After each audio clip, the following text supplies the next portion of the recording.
కొన్ని నిమిషాలు దేవుని యొక్క వాక్యాన్ని మనం ధ్యానించుకుందాము. మరి గడిచిన కాలంలో హన్నా గురించి మనము ధ్యానించుకున్నాము కదా. మరి ఆ మాటలు, మరి ఆ యొక్క వాక్యం కూడా నాకు చాలా ఆశ్చర్యం అనిపించింది. చాలామంది చెబుతా ఉన్నారు దేవుడు మాతోనే మాట్లాడినాడు అని. నాకు కూడా చాలా సంతోషం అనిపించింది. అంతేకాదు కొత్తగా అనిపించింది నాకు ఆ రోజు కూడా. మరి అది వింటూ ఉన్నాను మళ్ళా.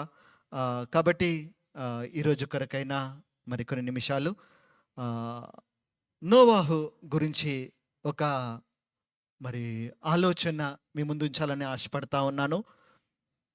మరి నోవాహు ఆ పేరు అర్థము అంటే ఏంటిదండి? నెమ్మది. నోవాహు అంటే నెమ్మది. మరి అప్పుడున్న మరి మరి ఆ సమాజము, అప్పుడున్న పరిస్థితి చూస్తే చాలా భయంకరమైనదిగా జీవితాలు జీవిస్తూ ఉన్నారు. దేవుడంటే భయం లేకుండా, దేవుడంటే ఆశ లేకుండా, ఇంకా విచ్చలవిడి పాప జీవితం ఉన్న పరిస్థితి. ఎంతగా అంటే దేవుడు మనుషులను ఎందుకు సృజించినానా అనే బాధపడే అంతగా దేవుడు పరిస్థితులు ఆ విధంగా ఉన్నాయి. ఇప్పుడు లోకంలో కూడా తల్లిదండ్రులు కూడా అంటుంటారు కదా, పిల్లలు కావాలని ఎంతో పిల్లలు పుట్టకపోతే వాళ్ళు ఎంత బాధపడుతుంటారు, ఎంత వేదన పడుతూ ఉంటారు. మరి పిల్లలు పుట్టిన తర్వాత చాలా సంతోషం అనిపిస్తుంది. కానీ వాళ్ళకి సంతోషానికి తగ్గట్టుగా పిల్లలు నడుచుకోకపోతే ఏమంటారు? వీడు పుట్టకపోతే బాగుండు కదా అని కూడా చాలామంది నోట్లో కూడా వింటూ ఉంటాం. ఏంటిది అంటే తల్లిదండ్రులు ఆశపడతారు, నా కొడుకు నాకు, లేకుంటే నా కూతురు నాకు సంతోషం కలిగించే విధముగా ఉండాలి, సమాజానికి ఒక మంచి మాదిరిగారి జీవితంగా జీవించాలి. అంతేకాదు దేవుని కూడా ఉంటుంది. మరి సృజించింది ఎందుకు అంటే దేవుడు తన నామానికి మహిమ కొరకు దేవుడు సృజించినాడు మనల్ని.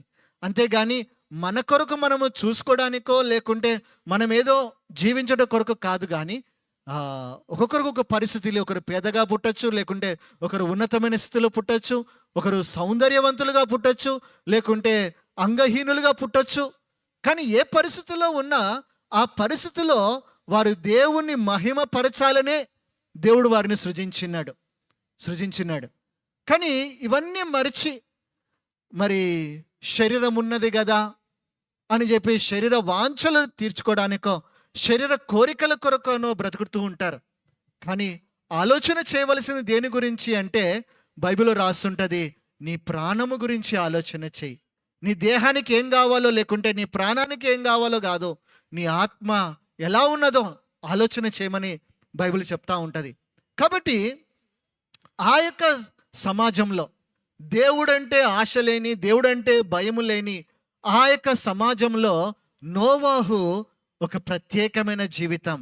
ఏంటిది అంటే మరి తను ఎవరి దృష్టి యందు అంటే బైబిల్ ఒక మంచి మాట రాస్తుంటుంది. ఆదికాండము 6వ అధ్యాయము 8వ వచనము చూసినట్లయితే మరి ఏమని రాస్తుంటది? అయితే నోవాహు యెహోవా దృష్టి యందు కృప పొందినవాడాయెను. అంత పెద్ద విశ్వము, కొన్ని కోట్లాది మంది మనుషులు, వీళ్ళందరిలో కంటే నోవాహు ఒక్కడే అంట కృప పొందినవాడంట. ఇంకెవ్వరు కూడా కృప లేకుండా ఉన్నారంట. ఆయన ఒక్కడనే దేవుడు తన కృప చేత ఆవరించినాడు. దేని బట్టి అంటే ఆయన దృష్టి నోవాహు మీద నిలిపే విధముగా నోవాహు ఆ విధంగా బ్రతికినాడు.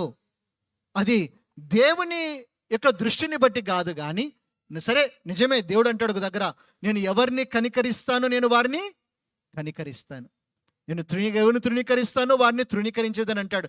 కనికరించు దేవుని బట్టే సమస్తము. కానీ ఇక్కడ మరి కృప పొందుకోవడానికి నోవాహు ఏమి చేయలేదా? కృప పొందుకోవడానికి, దేవుని దృష్టిలో పడడానికి నోవాహు తన వద్ద తన ప్రయత్నం అంటూ ఏమి లేదా? ఉన్నది కదా. ఎందుకు అంటే నోవాహు ఇతరుల్లాగా తను చేయడం లేదు, ఇంకెవరిలాగానో అనుకరించడం లేదు, ఇంకెవరో జీవిస్తున్నారు, ఇంకెవరో బ్రతుకుతున్నారు వాళ్ళలాగా వీళ్ళలాగా కాదు. దేవుడి మెప్పించే విధముగా, దేవుడు సంతోషించే విధముగా, దేవుడు నా పైన తన దృష్టి ఎప్పుడు మరల్చకుండా ఉండులాగున ఆ విధముగా నోవాహు బ్రతికి జీవించినాడు. అది నోవాహులో ఉన్న ప్రత్యేకత. నిజమే, దేవుడు కనికరించినాడు, కృప చూపినాడు అని చెప్పి నోవాహు కూడా మిగతా వాళ్ళతో పాపములో బ్రతకలేదు. మిగతా వాళ్ళలాగా విచ్చలవిడి పాప జీవితంలో లేకుండా మరి దేవుని యందు భయభక్తులు కలిగి జీవించినాడు. ఆ విధంగా నేను ముందుకు వెళ్ళినట్లయితే మరి 6వ అధ్యాయము 5వ వచనంలో ఇందాక నేను చెప్పిన విధముగా నరుల యొక్క చెడుతనము గొప్పది అంట. మరి ఆ యొక్క హృదయం యొక్క తలంపుల ఊహంతయు కూడా చెడ్డదిగా ఉన్నదంట. మనుషులు అంటే వారి ఊహలు చెడ్డవి, వాళ్ళ యొక్క హృదయాలు చెడ్డవి, వారి చూపు చెడ్డది, వారి తలంపులు చెడ్డవి. ఒక్క మంచి అంటూ ఎవరిలో లేదంట. వారి తలంపులు మొదలుకొని, ఆలోచనలు మొదలుకొని, ఊహలు మొదలుకొని అంత పాప జీవితమే. ఎవరిని కదిలించినా, ఎవరిని చూద్దామనుకున్నా, దేవుడు ఒక మనిషి మీద దృష్టి పెడితే ఆ మనిషిలో నుంచి వస్తుంది ఏంటిది అంటే పాప స్వభావమే, కంపుగొట్టే స్వభావమే. ఎవరిని పైన దేవుడు తన కృప చూపాలని చూస్తూ ఉన్నా వాళ్ళు కృప పొందుకోలేకపోతున్నారు. కారణం ఏంటిదంటే వారి ఊహ, వారి తలంపులు, వారి యొక్క హృదయము కూడా చెడ్డగా ఉన్నదంట. కానీ బైబిల్లో మత్తయిలో ఒక మంచి మాట రాసి ఉంటుంది, వారు పెదవులతో నన్ను గణపరుస్తున్నారు కానీ వారి హృదయాలు నాకు దూరముగా ఉన్నాయి. సరే, మీరందరూ చాలా మంచి వాళ్ళు. ఎందుకో ఆదివారం నాడు ఎన్నో పనులున్నా, ఎన్నో కార్యములున్నా అవన్నీ పక్కన పెట్టి వచ్చారు ఆరాధించడానికి. నాకు కూడా తెలుసు మీరు వస్తారని చెప్పి నేను వచ్చాను. నేను కూడా మిర్యాలగూడలో యానివర్సరీ ఉన్నా కూడా వస్తారని. లేదంటే మన పాత స్థలంలో చిన్న టెంటేషన్ చేసేవాళ్ళం. కాబట్టి ఎందుకు అంటే అది దేవుని ఆజ్ఞ గనక కాబట్టి వచ్చినాము ఆరాధించడానికి, మొక్కుతున్నాము దేవుణ్ణి. కానీ దేవునికి కావలసిందల్లా ఏంటిది అంటే నీ శరీరముతో నీవు మొక్కడం మాత్రము కాదు, నీ పెదాలతో నువ్వు పాడడం కాదు, నువ్వు చెవులతో నా వాక్యాన్ని వినడమో లేదంటే మరి దేవుడు చేసిన కార్యాలు వినడం మాత్రము కాదు. ఏం కావాలంటే దేవునికి నీ హృదయము కావాలి అంట. నీ హృదయము దేవునికి దూరముగా ఉండి నువ్వు దేవునికి దగ్గరగా ఉండి మొక్కుతున్నానంటే కాదు, దగ్గరగా ఉండవలసిందల్లా ఏంటిది అంటే నీ హృదయము. ఒకసారి దేవుని శిష్యులు, యేసుప్రభు శిష్యులు భోజనం చేస్తూ ఉన్నారంట. వాళ్ళకి ఎందుకు మరి ఎన్ని రోజుల నుంచి మరి వాళ్ళకి సరైన ఆహారం దొరకలేదో, లేకుంటే వాళ్ళకి ఇష్టమైన ఆహారం దొరకలేదో, మరి ఆ యొక్క ఆహారము వారి చేతి పడగానే అన్నీ మర్చిపోయి వాళ్ళు ఏం చేస్తారంట, భోజనం చేసేస్తూ ఉన్నారంట చేతులు కడుక్కోకుండా. యూదులు చాలా నిష్ఠగా ఉంటారు, చాలా పరిశుద్ధముగా ఉంటారు, యూదులు చాలా ప్రత్యేకముగా ఉంటారు. ఒకరిలాగా వాళ్ళు చెయ్యరు. మొర్దెకై ఒకరికి సాష్టాంగ పడడము యూదా జాతి అయినందుకు, యూదుడైనందుకు నేను ఆ పని చెయ్యను అంటాడు మొర్దెకై. ఎందుకు? వారు ఒకరికి సాష్టాంగ పడేవాళ్ళు కాదు, వారు దేవునికి తప్ప ఇక ఎవ్వరి యొక్క దయా దాక్షిణ్యం మీద వారు ఉండరు వాళ్ళు. అందుకని యూదులంటే ఒక ప్రత్యేకత. ఎందుకంటే దేవుడు వారిని ప్రత్యేకమైన జనాంగముగా ఏర్పరచుకున్నాడు. కాబట్టి వారు చాలా నిష్ఠగా ఉంటారు, పరిశుద్ధముగా ఉంటారు. ఏ విషయంలో కూడా వాళ్ళు మైలపరచుకోవడానికి, అపవిత్రపరచుకోవడానికి వాళ్ళు ఇష్టపడరు. తినే విషయంలో, ఏ విషయంలోనైనా. కానీ ఇక్కడ చూసినైతే శిష్యులు కూడా యూదులే కానీ మరి ఆ పరిస్థితి ఎందుకు వచ్చిందో తెలియదు కానీ వారు చేతులు కడుక్కోకుండా భోజనం చేసేస్తూ ఉన్నారు. చేతులు కడుక్కోకుండా భోజనం చేస్తూ ఉంటే ఎప్పుడు దొరుకుతుందా అని చెప్పి మరి క్రికెట్లో స్లిప్ దగ్గర ఉంటారు, క్యాచ్ ఎప్పుడు వస్తుందా అని, బ్యాట్ మరి బాల్ కొడితే ఆ క్యాచ్ ఎప్పుడు వస్తుందా అని చెప్పి స్లిప్లో ఎదురు చూసినట్టుగా చాలామంది ఈ సేవకుని దగ్గర తప్పు పడదామా, లేకుంటే ఇంకొక క్రైస్తవుల దగ్గర తప్పు పడదామా అని చెప్పి సమాజం ఎదురు చూస్తూ ఉంటుంది. సమాజము కూడా క్రైస్తవుల దగ్గర తప్పు దొరకాలి అని చెప్పి. కానీ ఎన్ని తప్పులు చేసినా, ఎవరెన్ని తప్పులు చేసినా మరి సమర్థించుకుంటారు. కానీ క్రైస్తవులు తప్పు చేస్తే మాత్రం చాలా చూపిస్తూ ఉంటారు. మీరు అదంటారు ఇదంటారు, ఇన్ని తప్పులు చేస్తున్నారేంది, పాస్టర్లు అయ్యండి ఇన్నికనే చేస్తారేంది, మనిషే కదా. అట్లని చెప్పి నేను సమర్థించడం లేదు. కానీ అవును, సమాజం కూడా ఒప్పుకుంటుంది క్రైస్తవులు తప్పు చేయకూడదు, క్రైస్తవులు పాపము చేయకూడదు, ఒప్పుకుంటుంది. కానీ కొంతమందిని బట్టి దేవుని నామము అవమానపరచబడతా ఉంది, నిందించబడతా ఉంది, ఎగతాళి చేయబడతా ఉంది, దూషించబడతా ఉంది కదా. కాబట్టి మరి ఇక్కడ చూసినట్లయితే శిష్యులు మరి చేతులు కడుక్కోకుండా భోజనం చేస్తూ ఉంటే మరి వాళ్ళంతా కలిసి యేసు మీద చెప్తా ఉన్నారు, ఏంటిది మీ శిష్యులు మరి పితృల యొక్క పారంపర్యని మరి వాళ్ళు చెయ్యరా, చేతులు కడుక్కోకుండా ఎందుకు తింటున్నారు, అపవిత్రులు కదా అని అంటే, అప్పుడు యేసు ప్రభు ఒక మాట చెప్తా ఉన్నాడు, ఏమని, ఏది తిన్నా కూడా అది కడుపులోకి వెళ్ళిపోతుంది కానీ వాళ్ళు అపవిత్రులు కారు, హృదయంలో నుంచి బయటకు వచ్చిన దాన్ని బట్టి వాళ్ళు అపవిత్రుల పరిశుద్ధుల అని చెప్పబడుతుంది అని దేవుడు అన్నాడు. తినేదాన్ని బట్టి కాదు. ఒకరోజు ఒకరు వచ్చి కొత్తగా దేవుని నమ్మినారు. వారు వచ్చి పాస్టర్ గారిని అడిగినారు, అన్నా మేము మీరు తినే కోడి లేదంటే మేకను చేపలో కాదు, మేము వెరైటీగా ఇంకోటి తింటామన్నా, అది మరి తినచ్చా అని అంటే, అమ్మా నిషిద్ధమైనదంటూ ఏది లేదు, పాత నిబంధనలో కొన్ని తినకూడదు కొన్ని తినాలని రాస్తుంది, కానీ క్రొత్త నిబంధన వచ్చేటప్పటికి నీ ఇష్టమైన తినమ్మా, కానీ నాకు మాత్రం పెట్టకు, నేను మాత్రము కోడి మేక చేపలు ఈ 3 తప్ప వేరే తినను, కానీ నేను మాత్రం నేను ఆపను. ఎందుకు, మతపరం అంటూ లేదు, ఆచారాలంటూ లేవు. మరి మా అమ్మగారు కూడా నుదుటి మీద మరి బొట్టు పెట్టేంత మరి కాలింది చిన్నగున్నప్పుడు. కాబట్టి మా అమ్మగారు ఏం చేసేవాళ్ళు, ఎప్పుడు టిక్లీ పెడుతుండేవాళ్ళు. బాప్తిజం తీసుకోవాలంటే అమ్మో బొట్టు తీసేలేమో అని చెప్పి అందరూ నన్ను చూసి ఎగతాళి చేస్తారని చెప్పి బాప్తిజం తీసుకోలేదు. ఒకరోజు పోలీస్ లైన్లో ఉన్నప్పుడు ఒకరు మరి చనిపోతే ఆడికి పాస్టర్ గారు వచ్చారు. అప్పుడే మా అమ్మగారు కూడా వెళ్ళినప్పుడు, అమ్మ నేను చాలా కాలం చూస్తూ ఉన్నాను, మరి నువ్వు దేవుని నమ్ముకోవా, బాప్తిజం తీసుకోవా, నీకు వద్దా దేవుడు, మరి నీకంటే చిన్న వయసు ఈమె చనిపోయింది అంటే నువ్వు చనిపోవని చెప్పి నీకు ఏమైనా గ్యారంటీ ఉందా, నమ్మకం ఉందా అంటే, అప్పుడు ఆలోచన వచ్చింది, వెంటనే బాప్తిజం తీసుకుంది.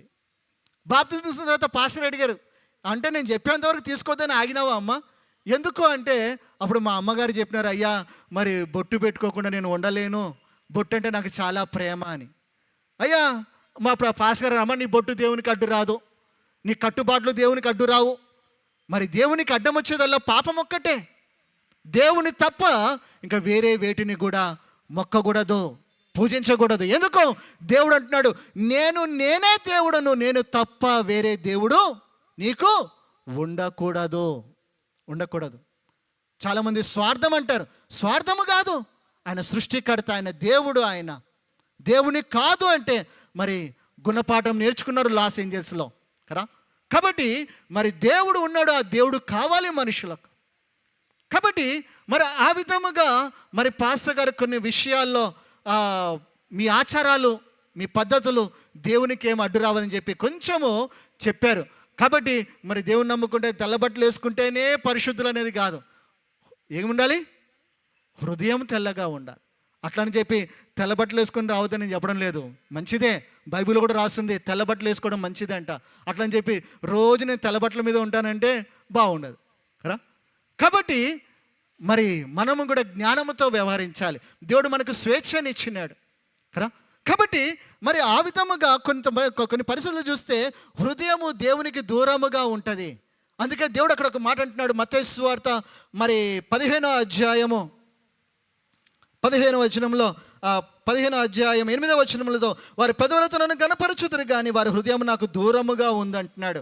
అదేవిధముగా మరి 18వ వచనంలో, నోటిలో నుండి మరి కడుపులోకి పోయేది అపవిత్రపరచబడదు కానీ, ఏంటిదంటే అపవిత్రపరచబడేది నోట నుండి బయటికి వచ్చినది హృదయంలో నుండి వచ్చును, ఇవే మనుషుని అపవిత్రపరచువని మీరు గ్రహింపరా. దురాలోచనలు, నరహత్యలు, వ్యభిచారములు, వేశ్యగములు, దొంగతనములను, అబద్ధ సాక్ష్యములు, దైవ దూషణలు హృదయంలో నుండి ఇవన్నీ కూడా నోటితో రాదు, హృదయములో నుండి వచ్చును. కాబట్టి నువ్వు జాగ్రత్త చేయాల్సింది, జాగ్రత్త పరుచుకోవాల్సింది నీ నోటిని కాదు. చాలామంది నోటిని ఎంత అదుపు పెడతా ఉన్నా అదుపు కాదు. ఎందుకు, వారి హృదయములో నిండి ఉన్న దాన్ని బట్టే నోరు మాట్లాడుతుంది. హృదయములో ఎప్పుడు నిండుతుంది అంటే, నువ్వు ఆలోచించేది, నువ్వు పలికేది, నువ్వు వినేది, నువ్వు దేని మీద నువ్వు మనసు నిలుపుతావో అవే నీ హృదయంలో ఏమవుతాయంటే భద్రమవుతూ ఉంటాయి. అదే సమయంలో మరి హృదయంలో నుంచి బయటకు పలుకుతూ ఉంటాయి నోటి ద్వారా. కాబట్టి జాగ్రత్త చేసుకోవాల్సింది ఏంటిది అంటే మన హృదయాన్ని. అందుకని మరి నోవాహు మరి ఆ యొక్క సందర్భంలో వారి హృదయం అంతా చెడ్డదే. ఎవ్వరి హృదయాలు కూడా సరిగ్గా లేవంట. అందరూ కూడా చెడ్డ స్వభావముతో, చెడ్డ జీవితముతో, విచ్చలవిడి పాప జీవితంతో జీవిస్తూ ఉన్నారు. కాబట్టి వారందరిని నాశనము చేయాలని చెప్పి దేవుడు అనుకున్నాడు. కానీ మరి వారందరిలో దేవుడు నోవాహు కుటుంబాన్ని ప్రత్యేకపరిచినాడు. ఆ నాశనములో పడకుండా నోవాహు కుటుంబాన్ని కాపాడబడ్డానికి కారణం ఏంటిదంటే, వాళ్ళందరి హృదయాల్లాగా నోవాహు లేడు, వాళ్ళందరి జీవితాల్లాగా నోవాహు లేడు. కాబట్టి మనలో లోకం అనేది ఉండకూడదు. మనము లోకంలో ఉండొచ్చు, కానీ లోకము మనలో రాకూడదు. అలా రాకూడదని నన్ను అంటావేమో. మరి పడవ ఉండేది ఎక్కడ? రోడ్డు మీద తిరుగుతుందా? ఎక్కడ తిరుగుతుంది పడవ? నీళ్ళలోనే.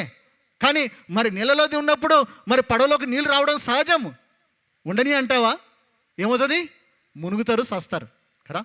కానీ ఎప్పటికప్పుడు ఏం చేయాలి? ఆ నీళ్ళను ఖాళీ చేస్తూ ఉండాలి. ఉండనీళ్ళు అంటే చిన్న రంధ్రం పడి వదిలేసుకుంటే కాదు కదా. అందుకనే పాస్టర్ గారు కూడా సంఘం గురించి చాలా ఖచ్చితంగా చెప్పారు. ఏమని? సంఘంలో మరి లోకం అనేది రావద్దు. ఒకవేళ మరి రంధ్రం పడితే రంధ్రం చేసినాడు కాదు, చూసినాడు కూడా వచ్చి చెప్పాలనేవాడు. ఎందుకని? జాగ్రత్త చేసుకోవడానికి కదా. కాబట్టి మరి మన హృదయాలు ఏ విధముగా ఉన్నాయి? దేవునికి అంగీకారముగా ఉన్నాయా?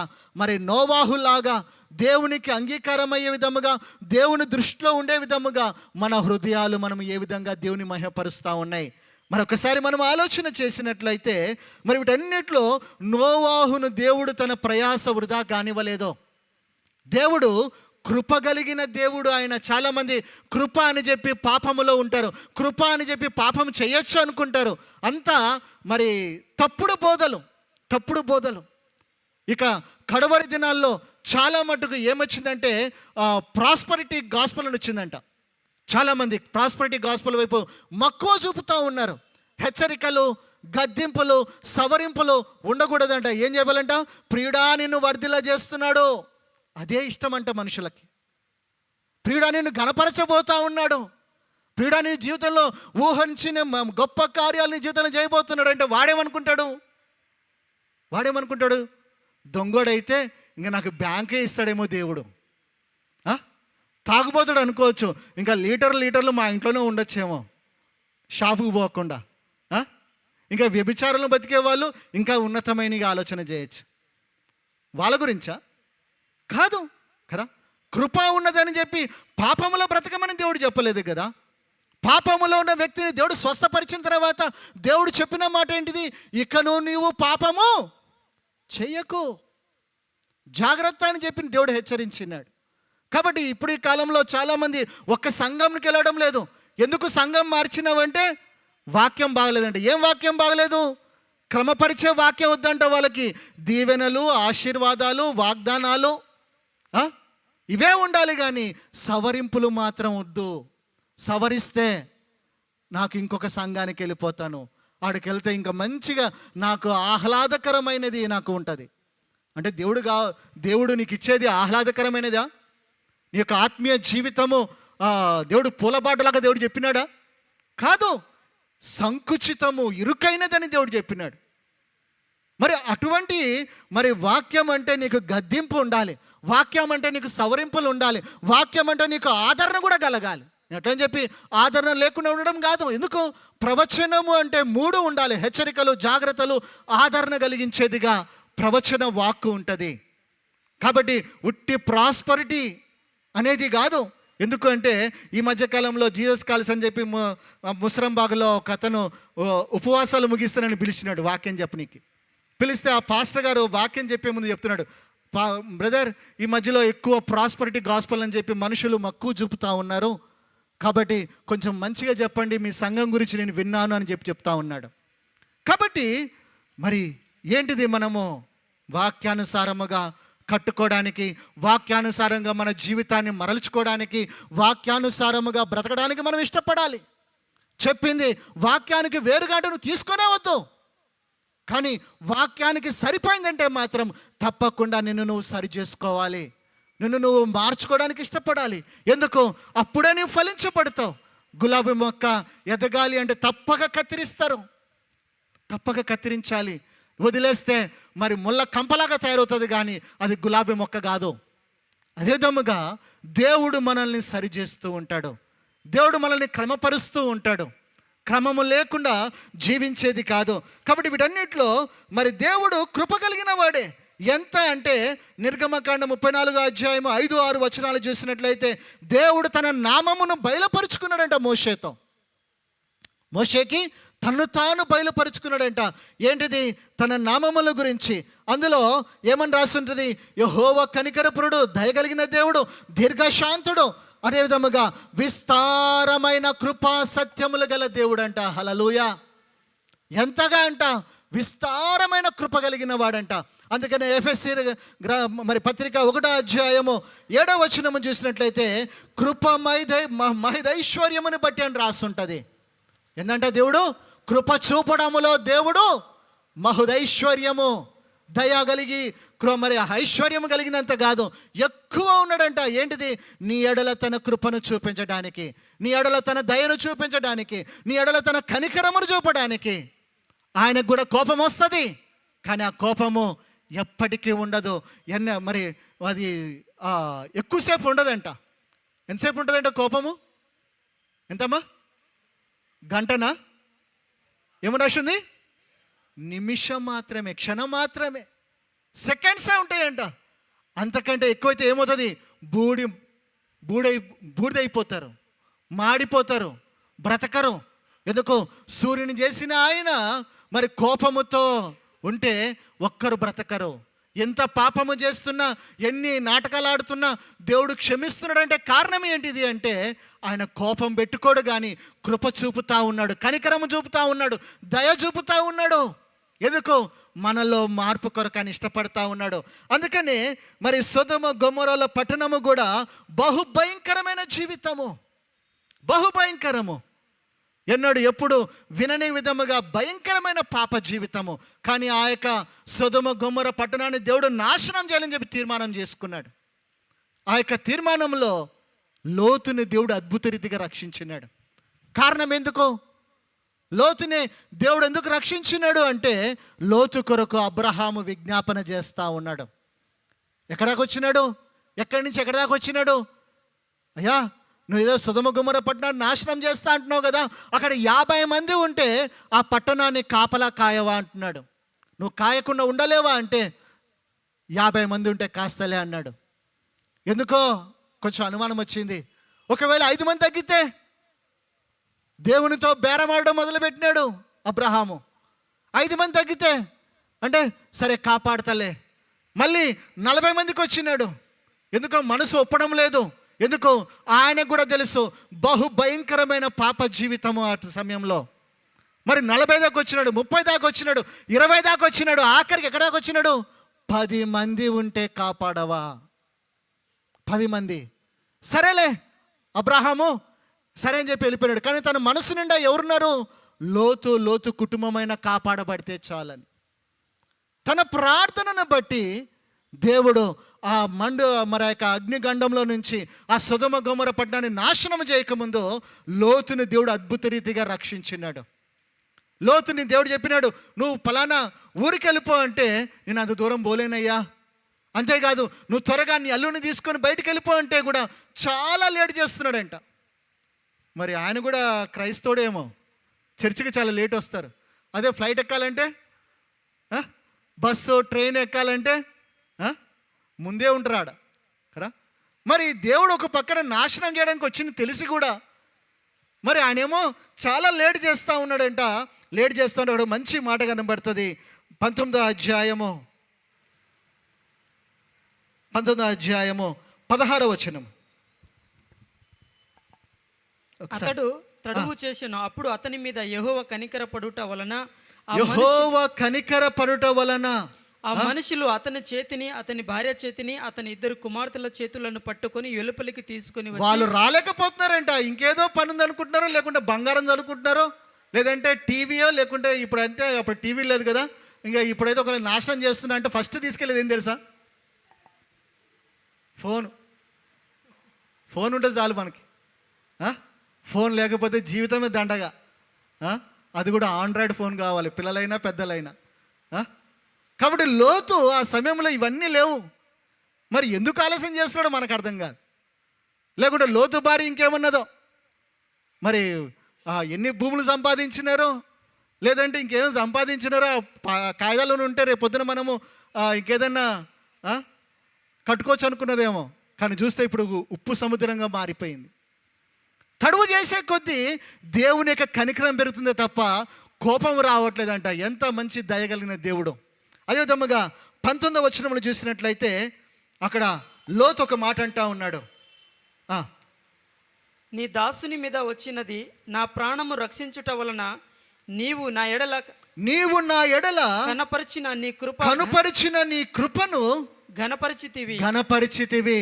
లోతుకు అర్థమైపోతా ఉంది, నేను ఒక పక్కన ఆలస్యం చేస్తున్నా కూడా దేవుడు తన పని మాత్రం తన ఆలస్యం చేసి నా కొరకు కనికరము చూపుతున్నాడు.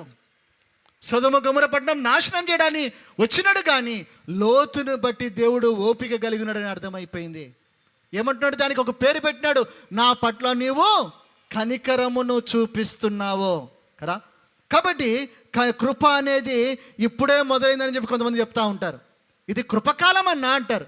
కృపకాలం ఇప్పుడు కాదు, ఆయన ఉన్నదే కృప కలిగిన దేవుడు. ఆయన లోతునే దేవుడు తన కృప చూపినాడు. నోవాహు కూడా తన కృపా కటాక్షములు నిలిపినాడు ఆయన. ఇప్పుడేదో కొత్త దేవుడు అన్నట్టుగా చెప్తూ ఉంటారు, కానీ కాదు.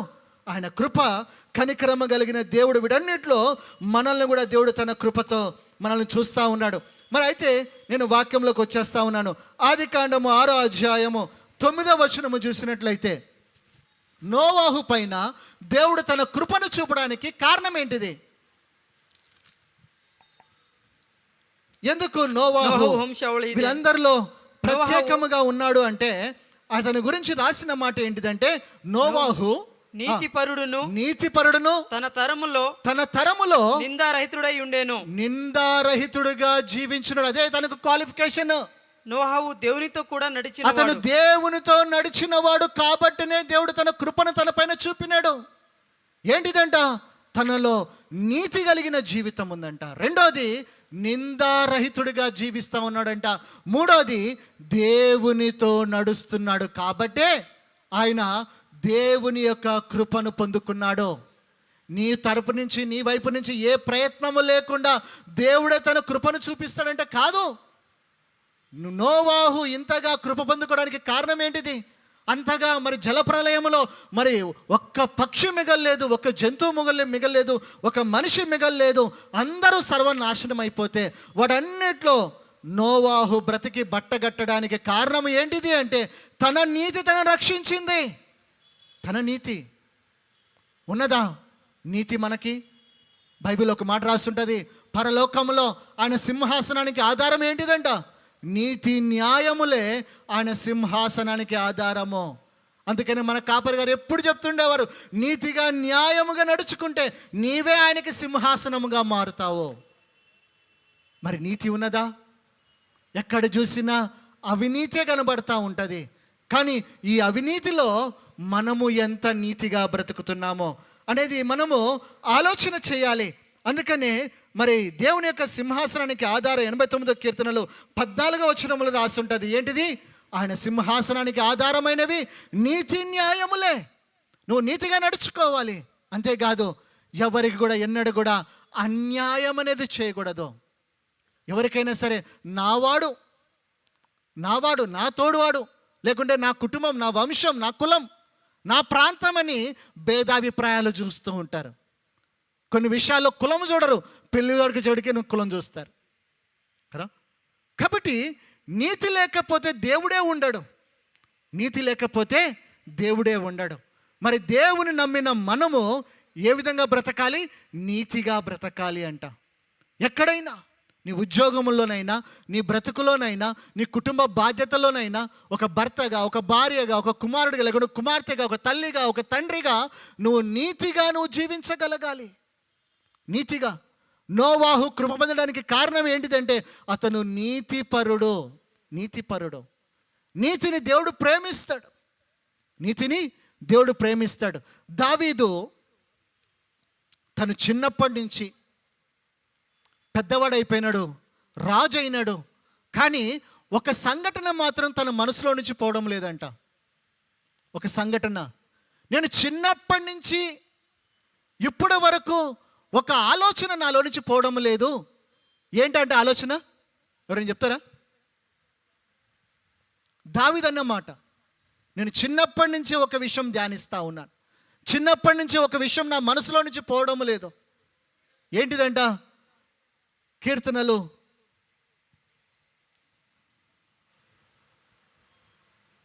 37 అధ్యాయము 25వ వచనం.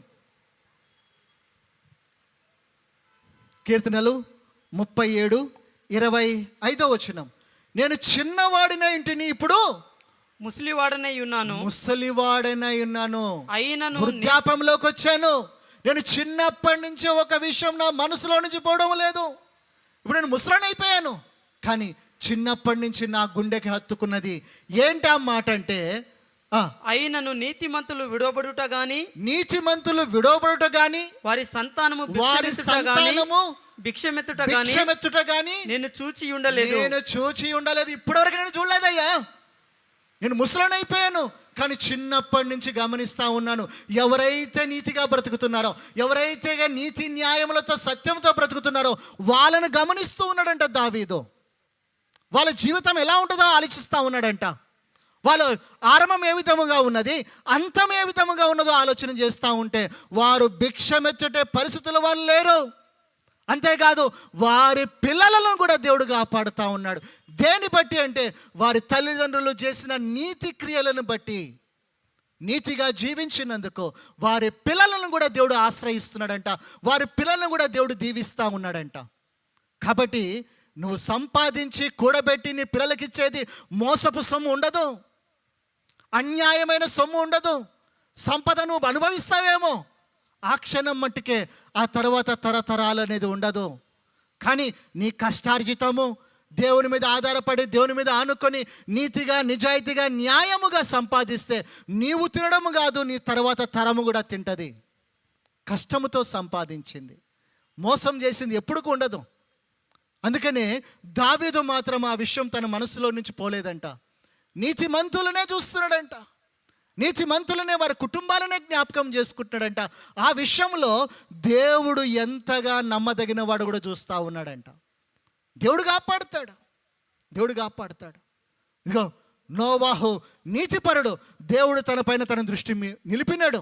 ఆ నాశనంలో పడకుండా, ఆ యొక్క వరద ప్రవాహంలో కొట్టుకుపోకుండా, చనిపోకుండా నోవాహును కాపాడడానికి కారణం ఏంటిది అంటే ఆయన కృప చూపినాడు. ఎందుకు చూపినాడు అంటే ఆయన నీతిపరుడు అనే మాట రాస్తుంది. నీతిపరుడు, నీతి కొరకు, న్యాయం కొరకు నిలబడతాడు. అందుకనే నీతి అంటే ఏంటిది? అక్కడ చూసినట్లయితే 26-28 వచనాలు, 37, 26, 28. దినమెల్ల వారు దయాళురై, నీతి అంటే దినమెల్ల వారు దయాళురై అప్పుడు ఇచ్చుచుందురు. వారి సంతానపు వారు ఆశీర్వదింపబడుదురు. కీడు చేయటం మాని, ఇంకా ఇప్పటి నుంచి నేను అందరికీ అప్పులు ఇచ్చుకుంటూ కూర్చుంటానని చెప్పగాదు, అది కాదు. బైబిల్లో రాస్తుంది, నీకు 2 ఉంటే 1 ఇవ్వు అన్నాడు కదా. నీ ఆహారము నీళ్ళ మీద వేయమన్నాడు. అంటే ఏంటిది? పడేయమని కాదు, లేని వారికి ఇవ్వమని. కాబట్టి నేను ఇంకా అప్పు చేసి ఇట్లా నష్టపోయినానన్నా అని అంటే నువ్వు ఎందుకు ఇచ్చావు? మరి ఇప్పుడు అప్పు ఇస్తే మళ్ళీ రాదు, ఇచ్చేది ఉంటే అట్లా ఇవ్వాలి, మళ్ళీ నువ్వు అడగద్దు. ఎందుకు? అప్పు ఇచ్చిన వాళ్ళు చాలా దానధర్ములు, మంచోళ్ళు. వాళ్ళ ఇంట్లో ఒక ఫోటో పెట్టుకుంటారు. అడిగినావా? నీ అంత పాపాత్ముడు మళ్ళీ ఉండడు ఇంకున్నాడు. తీసుకున్నప్పుడు 10 మంది చెప్పరు, 100 మంది చెప్పరు. వాళ్ళు అడిగారంటే ఇంకా పొంగొకటి తక్కువ, అడుగుతున్నారు విసిగిస్తున్నారు అని. మా తల్లిదండ్రులు నాకు చెప్పిన మాట, అయ్యా మేము అప్పు సొప్పు చేసి మిమ్మల్ని పెంచలేదు, మనకున్న దాంతో మనం తిన్నాము, ఇప్పుడు నీకు పెళ్ళి అయ్యింది, పిల్లలు అవుతారు, మరి చెప్పిన మాట ఎప్పుడు అప్పు చేయకయ్యా అని. నాకు అప్పు అంటే భలే భయం, అది పోవడం లేదు, ఉన్నదాంతోనే చేయాలని. కానీ దేవుని మహాకృపను బట్టి కొన్ని కొన్నారనుకోండి, కారు మా నాన్నగారు కూడా మంచి గవర్నమెంట్ ఉద్యోగంలో పోలీస్ డిపార్ట్మెంట్ అయినా కూడా ఒక చిన్న వ్యాన్ కొంటా అన్నాడు, మారుతి వ్యాన్, కుటుంబానికి అవసరమని. 2 లక్షలు కట్టేది ఉంటే సరే అన్నాను నేను. కొనేటప్పుడు ఏమైందో మా నాన్నగారికి, అంత అయిపోయిన తర్వాత నేను కొనను అన్నాడు. ఎందుకు అంటే వద్దులే అని అన్నాడు. సరే ఎట్లా నువ్వు మొదలుపెట్టినావు, వద్దంటున్నావు కదా, నేను కొంటా అని చెప్పి మరి అప్పటికే 12 లక్షల కారు కొన్నాను. మా నాన్న 4 లక్షల కారు కొరకు ఆలోచన చేశాడు. నేనేమో 12 లక్షల కారు కొనేటప్పుడు నా శాలరీ అంత లేదురా, నీ యొక్క ఆదాయము, ఏమన్నారు, ధైర్యం చేసినావు అన్నారు. దేవుని మహాకృప 7 సంవత్సరాలు ఒక్క ఈఎంఐ ఆగలేదు. దేవుని మహాకృపను బట్టి మా తమ్ములు కూడా మంచి దీవించబడ్డారు. కానీ మా తమ్ములు కొనొచ్చు కారు, కానీ వాళ్ళు ఎందుకో ఆగుతూ ఉన్నారు. నేనేమో ఇక నా గుండె ధైర్యమో మరి ఏందో కానీ అందరు కలిసి ఏం చేశారు, నెట్టిపడేశారు ఆశీర్వాదంలోకి.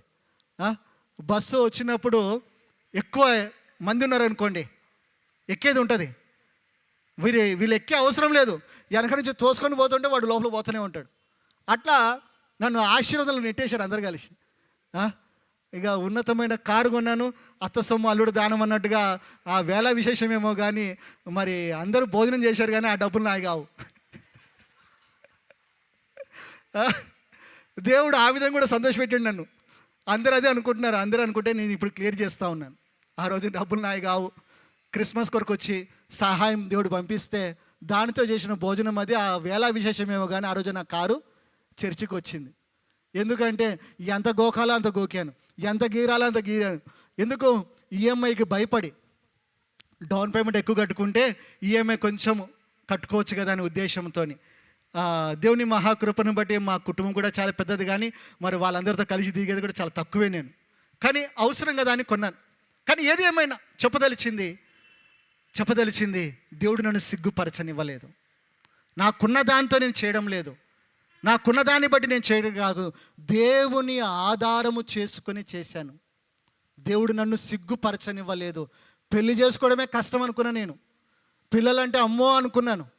కానీ దేవుని మహాకృపను బట్టి నా బాధ్యతలు దేవుడిని జరిగిస్తూ ఉన్నాడు. ఒక్క మనిషిని చేజాపి అడిగింది లేదు, ఒక మనిషికి ఇచ్చి మోసం చేసింది లేదు. చర్చిలో కార్లు ఉన్నా కూడా నా పర్సనల్గా నేను ఇప్పుడు కారు వాడలేదు. అమ్ముకొని 2 నెలలు కష్టపడ్డా. చాలామంది సలహా ఇచ్చారు, అన్న తీసుకెళ్ళంటే అది చర్చికి సంబంధించింది, నా పర్సనల్కి నేను వాడేది కాదు అని చెప్పినాను. కాబట్టి నా పర్సనల్ కోసం నేను మరి వాడుకోవడం తప్పు అవుతుంది కదా. అట్లా అని చెప్పి అన్న అడగద్దా అంటారేమో, అడగచ్చు, తప్పేం లేదు, కానీ నా అభిప్రాయం నాది. కాబట్టి మరి ఏంటి ఏమైనా కూడా మనం చేయవలసినది, మనం జీవించవలసినది నీతిగా మనం నడుచుకోగలగాలి. నీతిగా ఎంత నీతిగా నువ్వు బ్రతుకుతావో నిన్ను బట్టి దేవుడు నీకొచ్చే ప్రతి ఉపద్రవములో కానీ, నష్టంలో కానీ, నాశనంలో కానీ నువ్వు తప్పించబడతావు. 91 కీర్తన రాసి ఉంటుంది, అతడు నన్ను ప్రేమించుచున్నాను కనుక నేను అతన్ని తప్పించేదను. ఎందుకు తప్పిస్తాడు? నువ్వు దేవుని ప్రేమిస్తే, నువ్వు దేవుని యందు నీతిగా నువ్వు నడుచుకున్నట్లయితే. అయితే ఇక్కడ చూసినట్లయితే మరి అప్పులు ఇవ్వడం అంటే దాన ధర్మాలు చేసి నువ్వు అప్పులు పాలయ్యి రోడ్డు మీద రావడం కాదు. ఉంటే చెయ్యి. ఇంకోటిది, వాళ్ళు ఇస్తారో ఇరో పక్కన పెట్టి నీకున్న దాంట్లో చెయ్యి. అంతేగాని అదో అన్న చెప్పాడు ఆడే నీతిమంతుడంట అని చెప్పి ఇంటికెళ్ళి ఉన్న డబ్బు అంతా మీ భార్యతో గొడవాడి ఇచ్చావనుకో, నేను అట్లా చెప్పలేదు, బైబిల్ అట్లా చెప్పడం లేదు. ఇంకేమంటుంది, కీడు చేయటం మాని మేలు చేయము, అప్పుడు నీవు నిత్యము నిలిచెదవు. ఎలానగా యెహోవా న్యాయమును ప్రేమిస్తాడు. ఆయన తన భక్తులను ఎప్పుడు కూడా వారెన్నటికిని కాపాడుదురు గాని, వారెప్పటికీ కూడా కాపాడబడుతూనే ఉంటారు. కానీ భక్తిహీనుల సంతానం మాత్రము నిర్మూలమవుతారు. కానీ నీతిమంతుల సంతానం మాత్రము ఎప్పటికీ నిలిచి ఉంటారు. వారు విడవబడరు, వారు మడవబడరు. కానీ భక్తిహీనుల యొక్క సంతానమే నిర్మూలమవుతూ ఉంటుందంట. కాబట్టి నీ నీతిగా ఎంత బ్రతుకుతున్నావు, నీ పిల్లలకు ఎంతగా నువ్వు నీతిగా బ్రతకాలని చెప్తా ఉన్నావు, ఏ విధంగా నువ్వు బ్రతకాలని చెప్తున్నావో నిన్ను చూసి వాళ్ళు నేర్చుకుంటారు కదా. కాబట్టి మరి అన్నిటికంటే నీతి అంటే దేవుని నమ్మడమే నీతి. ఎందుకు బైబిల్ రాస్తుంది, అబ్రహాము దేవుని నమ్మెను గనక అది అతనికి నీతిగా ఎంచబడెను. కాబట్టి దేవుడు లేకుండా నీతి అంటే అంత సున్నాలే, అంత సున్నాలే. ఏ సున్నాకి విలువ ఉండదు. ఎవరైనా నీకు చెక్ ఇచ్చి 5 సున్నాలు పెడితే నీకేమైనా విలువనా? లేదంటే 10 సున్నాలు పెట్టారు, చెక్కి ఏమైనా వాల్యూ ఉంటుందా? ఉండదు. ఆ 5 సున్నాలే కానీ 10 సున్నాలే కానీ దాని ముందు ఒక్కటి రాస్తే ఎన్ని సున్నాలు పెడితే అన్ని సున్నాలకు ఘనత. నీ సున్నాలు అంటే నీ నీతి, ఆ ఒక్కటి దేవుడు. దేవుని కలిగి ఉండి నువ్వు నీతిగా, న్యాయముగా, పరిశుద్ధముగా సర్దుకోకున్నట్లయితే నీ నీతిని బట్టి దేవుడు దీవిస్తాడు. అందుకనే ప్రకటన గ్రంథము 19వ అధ్యాయము 7-8 వచనాలు చూసినట్లయితే, కడవరి యుగములో లోక కళ్యాణం అని చెప్పుకునే మరి ఆ యొక్క మరి వధువు సంఘముగా సిద్ధపడినప్పుడు ఆ సిద్ధపాటులో మరి దేవుడు చెప్పిన మాట ఏంటిది? అప్పుడు గొప్ప జనసమూహము శబ్దము, విస్తారమైన జలముల శబ్దమును, బలమైన ఉరుముల శబ్దములను పోలిన యొక్క స్వరము సర్వాధికారియు ప్రభువుకు మన దేవుడు ఎలా చెప్పుచున్నాడు, ఆయనను స్తుతించుడి, గొర్రెపిల్ల వివాహోత్సవ సమయము వచ్చి ఉన్నది, ఆయన భార్య తనను తాను సిద్ధపరచుకొనుచున్నది కనుక మనము సంతోషపడి ఉత్సాహించి ఆయనను మహిమపరచెదమని చెప్పగా వింటిని. మరియు ఆమె ధరించుకొనుటకు ప్రకాశములను నిర్మూలములైన సన్నపు నార బట్టలు ఆమెకి ఇయ్యబడెను. ఒక వధువు సంఘము సిద్ధపడతా ఉంది, తను తాను అలంకరించుకుంటా ఉంది ప్రభు రాకడ కొరకు. ఏంటి ఆ అలంకరణ అంటే? పరిశుద్ధుల నీతి క్రియలు. వారి పరిశుద్ధతే, వారి నీతే అలంకరణ అవుతుంది. ఆ పరిశుద్ధతని బట్టి, నీతిని బట్టి నువ్వు దేవుని రాకడలను ఎత్తబడతావు. నీకు పరిశుద్ధమైన నీతి క్రియలు లేకపోతే నువ్వు ఎన్ని బాప్తిస్మాలు తీసుకున్నా, ఎన్ని ఉపవాసాలు చేసినా, ఇది మరి ప్రాస్పరిటీ గాస్పల్ అని చెప్పి నువ్వు ఎన్ని మీటింగులు విన్నా, ఎన్ని వాక్యాలు విన్నా, ఎన్ని సంఘాలను దర్శించినా, ఎంతమంది పాస్టర్లు నీకు పరిచయం అయినా, నీకు పరిశుద్ధత లేకపోతే, నీతి క్రియలు లేకపోతే నువ్వు ఎత్తబడలేవు. ఆ ప్రభు రాకడలో నువ్వు చేర్చబడలేవు. యుగ యుగాలు ఆయనతో ఉండే అవకాశమే పోగొట్టుకుంటావు. కాబట్టి జీవించవలసింది, ఇక మీదట తీర్మానం చేసుకోవాల్సింది, నీతిగా ఆయన కొరకు బ్రతకాలి. అదే మనకు అలంకరణ, అదే మనకు ఆయన రాకడ కొరకు సిద్ధపాటైనది. అందుకనే దేవుడు అంటున్నాడు కదా మత్తయి సువార్తలో, మొదట నా నీతిని, నా రాజ్యమును మొదట వెతుకు, మిగతావన్నీ కూడా దేవుడు నీకు అనుగ్రహిస్తాడు.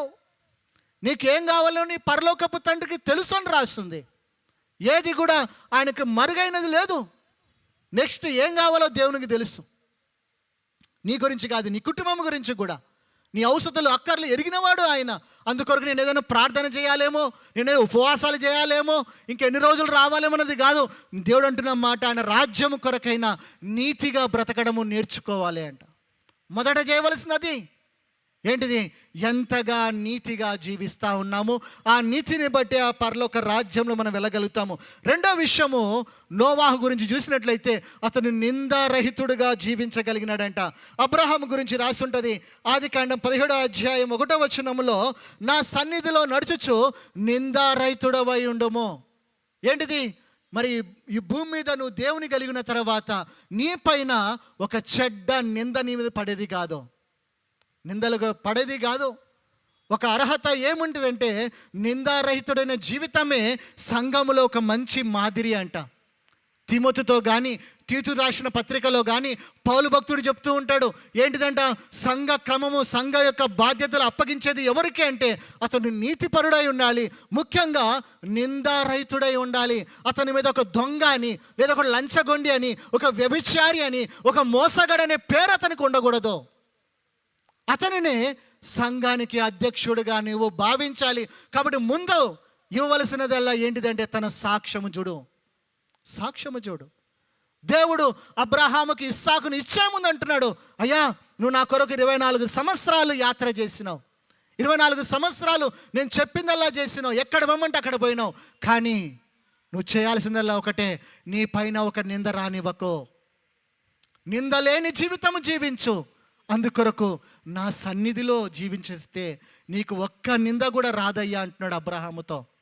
దేవుడు ఆ విధముగా అబ్రహాముతో మాత్రమే కాదు, మన విషయం కూడా దేవుడు కోరుకుంటున్న విషయము. మరి నోవాహులో నచ్చింది ఏంటిదంటే అతడు నిందారహితుడుగా జీవించినాడు అంట. అయితే మీరు అంటారేమో, మరి నా పైన చెయ్యరాని నేరం నా మీద పడ్డదని నన్ను అంటొచ్చు. నేను తప్పే చేయలేదు కానీ నన్ను అంటున్నారు. కానీ ఆ తప్పుకు నువ్వు అవకాశం ఇచ్చినవేమో ఒకసారి ఆలోచన చేయి. లోకంలో ఒక సామెత ఏంటంట, తాటి చెట్టు కింద ఏం తాగుతున్నాడట అయ్యా, తెల్లటి పాలే తాగుతున్నాడు. తెల్లటి పాలే, కానీ చూసే వాళ్ళందరికీ ఏమనిపిస్తుంది, కళ్ళు తాగుతున్నాడు అని. తప్పు ఎవరిది? అనుకున్న వాళ్ళది తప్పు కాదు. వాళ్ళు అనుకునే విధంగా ఇతను ప్రవర్తించినందుకు ఇతనేమంటాడు, నేను యథార్థవంతుడిని. నువ్వు యథార్థవంతుడైతే నీకెందుకు వస్తాయి? నువ్వు అవకాశం ఇచ్చినావు ఎక్కడో. నువ్వు అవకాశం ఇవ్వకుండా జాగ్రత్త పడాల్సిందే. యోసేపు, బైబిల్ లేదు యోసేపుకి సెల్ ఫోన్ లేదు ప్రతిరోజు వాక్యం వినటానికి. యోసేపుకి చర్చి లేదు, మరి పాస్టర్ లేడు, అంతేకాదు తల్లిదండ్రులు కూడా లేరు దగ్గరుండి చెప్పడానికి. కానీ ఏంటిదంటే తన ఆశ, నేను దేవునికి విరోధముగా పాపము చెయ్యకూడదు. సీసీ కెమెరాలకు భయపడతారు కొంతమంది. ఆ కెమెరాలు ఉన్నాయి లేవని చెప్పి దొంగతనాలు చేస్తున్నారంట. ఈ మధ్యలో సిగ్గు శరం లేకుండా కెమెరాలు ఉంటే ఏంది పోతేంది అని చెప్పి చేస్తూనే ఉన్నారు. ఎవరికి భయం లేదు వాళ్ళకి. దొరికినప్పుడు దొంగ, అప్పుడు దాకా దర్జా కదా. ఆ విధంగా బ్రతికే జీవితం జీవిస్తూ ఉన్నారు సమాజంలో. వీళ్ళెవరినో చూసి వీళ్ళు మోసపోతూ ఉంటారు. వాళ్ళు చేస్తే వచ్చింది కానీ నేను చేస్తే వచ్చిందా అంటున్నారు. సిగ్గుండాలి కొంచెమన్నా. వాళ్ళు చేస్తే ఒకటంట, నేను చేస్తే ఇంకోట. వాళ్ళు చేస్తే వాళ్ళని ఒక్క మాట లేదు, నన్ను ఎందుకు చేస్తున్నావు అంటారు కొంతమంది. అరే నీ మీద ప్రేమ ఉంటేనేరా బాబు నీకు మీద చెప్పేది. నీ మీద ప్రేమ లేకపోతే ఎటైనా సావురా అని అంటే నీ జోలికే రారు. నీలో మార్పు కొరకే తండ్రి ఎవరిని ప్రేమిస్తాడంటే ప్రేమించే కుమార్ని ప్రేమించే గద్దిస్తాడు. హెబ్రీ రాసిన పత్రిక 10వ అధ్యాయంలో రాసి ఉంటుంది. 12 అనుకుంటా, 12వ అధ్యాయం సారీ. కాబట్టి ప్రేమించేవాడిని గద్దిస్తారు. నిన్ను ప్రేమించకపోతే నీకెందుకు గద్దింపులు చెప్తాడు? వాడు ఆ విధంగానే ఉండాలి, వాడు నాశనం అవ్వాలని చూస్తాడు. నీకు జాగ్రత్త చేస్తున్నాడు అంటే, నీకు హెచ్చరిస్తున్నాడు అంటే, నీకు భయము నేర్పుతున్నాడు అంటే, నిన్ను జాగ్రత్త పరచడానికి నేను గద్దిస్తూ నేను ఒకవేళ దెబ్బ వేస్తున్నాడు అంటే నీ మంచి కొరకనేది నువ్వు మర్చిపోయేది కాదు, మంచి కొరకని కదా. కాబట్టి ఎదురాశ పడకుండా ప్రేమ ఉంటుంది. కాబట్టి యోసేపుకి ఎవ్వరు చెప్పకపోయినా తను దేవుని భయములో తను బ్రతుకుతా ఉన్నాడు. మరి అంతేకాదు తన యజమానురాలు ఆ విధంగా ఆశపడుతున్నా, తను ప్రోత్సహిస్తూ ఉన్నా, లేదంటే తను వెంట పడుతున్నా, అక్కడ ఒక మంచి మాట రాసి ఉంటుంది, ఆమెతో ఉండడానికైనాను ఆమె మాటలు వినడానికైనాను తనకి ఇష్టం లేదంట.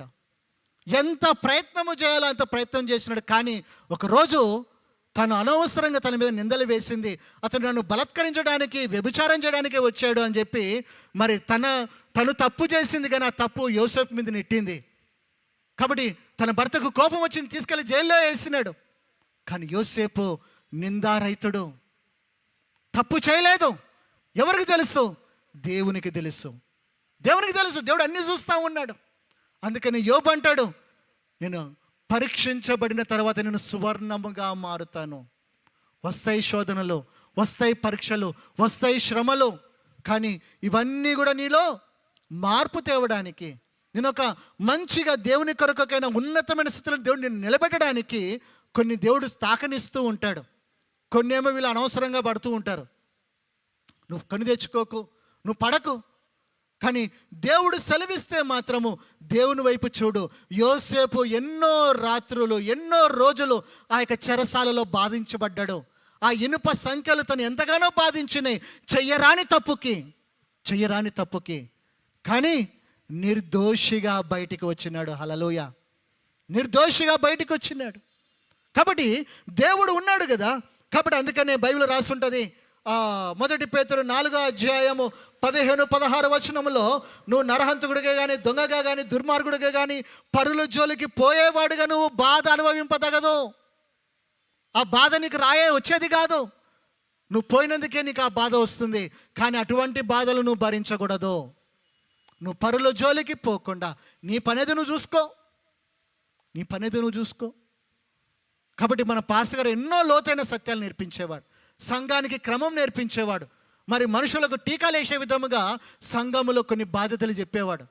ఈ విధంగా ఉండాలి సంఘంలో, సంఘములోనే నీకు పరిచయాలు, సంఘం బయట కాదు అని చెప్పి ఖచ్చితంగా చెప్పేవాడు. ఒకరింటికి ఒకరు పోవద్దని చెప్పేవాడు. ఎందుకు? ఎన్నో నష్టాలు వచ్చినాయి. ఆ నష్టాలు కాస్త సంఘం మూసుకునే పరిస్థితి కూడా వచ్చింది. కాబట్టి అందుకనే హెచ్చరించేవాడు, జాగ్రత్తలు చెప్పేవాడు. అయితే వీటన్నిటిలో నువ్వు క్రైస్తవుడిగా నువ్వు జీవించి నువ్వు బాధ అనుభవిస్తే దాన్ని బట్టి నువ్వు ఏం చేయాలంట? సంతోషించాలని రాస్తుంది బైబిల్లో కదా. పరుల జోలికి పోయో, నరహంతుడుగానో, దొంగగానో, దుర్మార్గుడుగానో పోయి నువ్వు బాధ అనుభవించేట కంటే క్రైస్తవుడైనందుకు నువ్వు బాధ అనుభవించినలా ఆ పేరును బట్టి సిగ్గుపడక ఏం చేయాలంట? ఆ పేరును బట్టి దేవుని మహిమ పరిచే సంతోషం కలిగి జీవించాలి అంట. కాబట్టి నువ్వు నీతిగా నిజాయితీగా బ్రతకడంలో కొన్నిసార్లు వస్తుండొచ్చు, కానీ దేవుడు నిన్ను నిలబెడతాడు, దేవుడు నిన్ను తప్పక వెల్లడి చేసుకుంటాడు. ఇదిగో యోసేపు వచ్చినాడు చెరసాల్లో నుంచి, ఒక దేశానికి ప్రధానిగా వచ్చినాడు, దేశానికి ప్రధానిగా. అంతకుముందు తన మీద నిందలు వేసిన వాళ్ళు సిగ్గుపడే విధముగా, భయపడే విధముగా దేవుడు యోసేపును ఒక ఉన్నతమైన స్థితిని నిలబెట్టినాడు. యోసేపును చేసిన దేవుడు నిన్ను కూడా చేయగలడు. నువ్వు ఏ విషయంలో నిందలు పడుతున్నావో, ఏ విషయంలో నువ్వు అవమానపడుతున్నావో, ఏ విషయంలో నువ్వు సిగ్గుపరచబడుతున్నావో ఆ విషయంలో దేవుడు నిన్ను నిలబెట్టగలడు. అందుకనే దానియేలు అంటున్నాడు 6వ అధ్యాయము 22వ వచనంలో, నేను దేవుని దృష్టికి నిర్దోషిగా కనపడ్డాను. నీ దృష్టిలో నేను దోషిని కావచ్చు. నువ్వు ఒక శాసనం పెట్టినావు, 4 రోజుల వరకు ఎవరు ఏ దేవునికి మొక్కకూడదని. కానీ నేను మొక్కుతా. ఎందుకో? నా చిన్నప్పటి నుంచి నాకు అలవాటు. ఏమంటున్నాడు మరి దానియేలు గ్రంథం 6వ అధ్యాయము 10వ వచనములో, యథాప్రకారముగా తను అలవాటు చేసుకున్నాడంట. ప్రతిరోజు 3 సార్లు దేవుని యొక్క సన్నిధికి వెళ్ళి మోకరించి యెరూషలేము వైపున్న తన కిటికీలు తెరిచి ప్రార్థించేవాడంట. నా మందిరము కూలిపోయింది, నా మందిరము కాలిపోయింది, ఇదిగో వాగ్దాన భూమి, ఇగో 70 సంవత్సరాల దాసత్వం నా ప్రజలకు వచ్చింది, అయ్యా కనికరించు అని చెప్పి ప్రార్థన చేసుకునేవాడంట. ఆ అలవాటు ఉండదు కనుక ఆ అలవాటు మాన్పిద్దామని శత్రువులు చూస్తూ ఉన్నారు. అతని దగ్గర ఒక్క తప్పు దొరకలేదంట తన వారి జీవితకాలం అంతా కూడా. దానియేలు గురించి ఆ మంచి మాట ఏమని రాసి ఉంటుంది? 6వ అధ్యాయము, దానియేలు గ్రంథము 6వ అధ్యాయము. ఈరోజు పండగ కదా, తొందరగా పంపించేద్దాం అనుకున్నా కానీ కుదరదు. ఇటు శాసనము సంతకము చేయబడిన అక్కడ కాదు 6వ అధ్యాయము 4వ వచనం. అందుకు ఆ ప్రధానులను అధిపతులను రాజ్యపాలన విషయంలో దానియేలు మీద ఏదైనా ఒక నింద ఏదైనా ఒక తప్పు మోపుదామని చెప్పి కనిపెట్టుకొని తిరుగుతారట. వాళ్ళకి వేరే పని లేదు. వాళ్ళకి ఇంకా తగిన ఎక్కడ దొరుకుతాడు దానియేలు? ఏ విషయంలో దొరుకుతాడు? ఒక నింద మోపుదామో, ఒక విషయంలో తన మీద తప్పు మోపాలి అని చెప్పి ఎంత ప్రయత్నించినా తన బాధ్యతలు జరిగించుకునే విషయంలో, తను ఉద్యోగం చేసే కాడ, తను సమాజంలో ఉన్న విషయంలో ఎక్కడ దొరకట్లేదంట, ఎవరికి దొరకడం లేదంట. అంటే ఆ విధంగా నటించాడా? నటించలేదు, జీవించాడు. నటన వేరు, జీవితం వేరు. నటన ఎప్పుడో ఒకసారి బయటపడుతుంది, కానీ దానియేలులో ఈ ప్రత్యేకత ఉంది. ఏంటిదంట? ఒక్క నింద మోపవలనని ఎంత ప్రయత్నించినా వాళ్ళకు హేతువు లేదంట, ఏ కారణము దొరకడం లేదంట. మరి అంత పరిశుద్ధముగా ఏ విషయంలో కూడా నింద మోపకుండా బ్రతకగలిగినాడు అంటే దానియేలు అంటే ఎంత మంచివాడు కావచ్చు. అందుకనే దేవుడు కూడా మురిసిపోయి అంటున్నాడు, నీవు నాకు బహు ప్రియుడవు. ఈ లోకంలోనేమో నేను ఆ గర్ల్ ఫ్రెండ్కి నేను ప్రియుడిని, ఈ బాయ్ ఫ్రెండ్కి ప్రియుడిని అని చెప్పి లోకంలో తిరుగుతూ ఉన్నారు, పడరాని పాటలు పడుతూ ఉన్నారు. పొందవలసినది ఎవరికి? దేవునికి బహుప్రియుడుగా. యేసు ప్రభు గురించి రాసింది నా ప్రియ కుమారుడు అని కదా. దానియేలుకు ఆ మెప్పు వచ్చింది. దేన్ని బట్టి అంటే ఎంత తప్పు వెతుకుదామన్నా దొరకలేదు కాదు, ఆ విధంగా బ్రతికినాడు ఆయన. ఇంకేమని రాస్తుంది? దానియేలు నమ్మకస్తుడై నమ్మకస్తుడై ఏ నేరమైనను ఏ నేరమైనను ఏ తప్పైనను ఏ తప్పైనను చేయువాడు కాడు గనుక చేయువాడు కాడు గనుకనే దానియేలులో ఆ, తప్పైనను తప్పైనను లోపమైనను కనుగొనలేకపోయిరి. కనుగొనలేకపోయారు. ఎందుకో ఆయన ఆ విధంగా బ్రతికేవాడే కాదంట. మరి దేవుడు అందుకనే దానియేలు గ్రంథము లాగా దేవుడు రాయించి మనకు పెట్టినాడు. మరి మనము ఏ విషయంలో జారిపోతా ఉన్నాం, ఏ విషయంలో పడిపోతా ఉన్నాం, ఏ విషయాన్ని బట్టి మరి మనుషులకు అవకాశం ఇస్తున్నావు అంటే దేవుని సహాయం అడుగు. రహస్యం ఏంటిది? దానియేలు ప్రార్థించేవాడు. నువ్వు పాపము చేయకుండా ఆపగలిగేది ప్రార్థనే. నువ్వు ప్రార్థన చేయడం లేదు అంటే నీలో పాపం వచ్చింది కనుకనే నువ్వు ప్రార్థన చేయలేకపోతున్నావు. నీలో పాపం వస్తుంది కనుకనే నువ్వు వాక్యం చదవలేకపోతున్నావు. కాబట్టి ప్రార్థన మూలముగా, వాక్యం మూలముగా నిన్ను నువ్వు పరిశుద్ధముగా జీవించగలుగుతావు. ఎన్నిసార్లు చదివితే అయింది, మళ్ళీ ఇంకొకసారి కొత్తగా మరి వాక్యం చదివితే నీకు దేవుడు లోతైన విషయాలు, కొత్త విషయాలు దేవుడు నీకు నేర్పిస్తాడు, కొత్త విషయాలు నేర్పుతాడు. అందుకనే బైబిల్ చదువుతూనే ఉండాలి, ప్రార్థన చేస్తూనే ఉండాలి. అందుకనే ఒక్క లోపమైనను కనుగొనలేకపోయినారంట. అందుకనే రాజు ఒక శాసనం పెట్టినాడు, ప్రార్థన చేస్తే సింహాల బోన్లో వేస్తాను అని. అదే మనమైతే ప్రభా కృప ఉంది కదా నాయన, నాకు ఎట్లో 40 రోజులు ఉపవాసం చేయడం వచ్చు, చేసేస్తాను, కానీ ఈరోజు మాత్రం నువ్వు కళ్ళు మూసుకో అయ్యా, నేను మాత్రం ప్రార్థన అయితే మానేశాను. ఆ సింహాల బోన్లో వెళ్ళేదెవరు, పోట్లాడేదెవరు? దావీదు అంటే పోట్లాడినాడు, సంసోన్ అంటే పోట్లాడినాడు, వాళ్ళకంటే బలం ఉంది, నాకంటే చటక్ గోషి లేదు. హిందీ తెలుసు కదా, చటాకు లేదు నాకు. కాబట్టి ఎవరు పోట్లాడతారు ఆయనతోని, సింహాలతోని, నాకెందుకు వచ్చిన గొడవ అని క్షమించులే అని మానేస్తారు. ఎందుకు? కరోనాలో అన్ని చర్చిలు మూయబడ్డాయి. తప్పేం కాదులే, ప్రభుత్వానికి లోబడాలి. కానీ దానియేలు మాత్రం లోబడలేదు. ప్రభుత్వాలకి కాదు, ముందు నాకు దేవుడు అంటున్నాడు. ముందు నాకు దేవుడు అన్నా. మరి అమావాస్య అంటున్నారు, లేదంటే ఇంకేదో అంటున్నారు, ఇంకేదో మరి చనిపోతే ఇట్లా చేయాలంటున్నారు, పెళ్ళికి ఇట్లా చేయాలంటున్నారు. చెయ్యాలా వద్దా? నీకు ఎందుకు వచ్చింది డౌటు? చేయకూడదని తెలుసు కూడా నువ్వు వచ్చి నన్ను అడుగుతున్నావంటే నువ్వు చేసే పాపంలో నన్ను కూడా లాగాలని బయటికి పోయి చెప్తాడు. ఏమని? మదన్న చేయమన్నాడు కాబట్టి నేను చేసిన. నువ్వు డౌట్ వచ్చింది అన్నప్పుడే నాకు అర్థమవుతుంది చేయకూడదని. తెలిసి కూడా నువ్వు అడుగుతున్నావంటే ఏంటిది? నన్ను కూడా నీ పాపంలో లాగాలి. ఈయనకెందుకు మరక, నాకెందుకు మచ్చ, ఈయన కూడా పెడదాంలే కొంచెం రా. ఏంటిది? సర్దుకునేది కాదు కదా. దానియేలు సర్దుకోలేదు, దర్జాగా ధైర్యముగా వెళ్ళి పొట్లాడినాడా? ఆయనకి అవకాశమే లేదు. దావీదన్నా పొట్లాడాడు సింహంతో, మరి సంసోనైనా పోట్లాడినాడు సింహంతో. దానియేలు పోట్లాడలేదు. దానియేలు పక్షాన దేవదూతలు నోరు ముయించినాయంట సింహాలని, అక్కడి నుంచి కదలకుండా చేసినాయంట. ఏంటిది? దేన్ని బట్టి? తన యొక్క నీతి ప్రవర్తనను బట్టి, తన యొక్క ప్రార్థన జీవితమును బట్టి సింహం ముందుకు రాలేదు, నోరు తెరవలేదు, గాండ్రించలేదు. కనీసం దానియేలు కలలో కూడా చూడలేకపోయింది సింహం కరా. మనమేమో వీధి సింహాలకే భయపడి గల్లీ మార్చేస్తాం. వీధి సింహాలు ఏంటిది? 2 కుక్కలు గల్లీలో ఉన్నాయంటే షార్ట్ కట్ ఏంది ఎత్తుతాం కాదు, లేకుంటే లాంగ్ కట్ అయినా పర్లేదు, కానీ కొంచెం దూరమైన పోతున్నారు ఆయన 2 కుక్కలకి భయపడి. అవి వీధి సింహాలు. కాబట్టి మనల్ని ఎంతోమంది సింహంలాగా మిరుగుదానని చెప్పి అపవాది కొంతమంది చూస్తూ ఉంటారు. కానీ వీటన్నిటిలో నిన్ను కాపాడవలసింది, నిన్ను నిలబెట్టవలసింది దేవుడే. దానియేలు ఏమీ చేయలేదు, ప్రార్థన చేసుకుంటా ఉన్నాడు. మరుసటి రోజు రాజు వచ్చి మరి తలుపు తడతా ఉన్నాడు.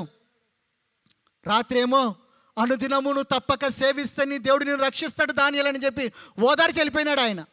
నా చేతిలో ఏం లేదు, వెయ్యడం మటుకు నాకు ముద్ర ఉంది, కానీ తీయడం మాత్రం నా చేత కాదయ్యా అన్నాడు. కానీ ఒకటి తెలుసు, నువ్వు అనుదినమును తప్పక సేవిస్తున్న నీ దేవుడిని రక్షిస్తాడు. అందరూ వారం పండుగలు చేస్తారు, వారం చర్చికి వెళ్తారు. వారం అంటే దేవుడు గుర్తొస్తాడు. కొంతమంది సంవత్సరానికి 3 సార్లు గుర్తొస్తాడు దేవుడు.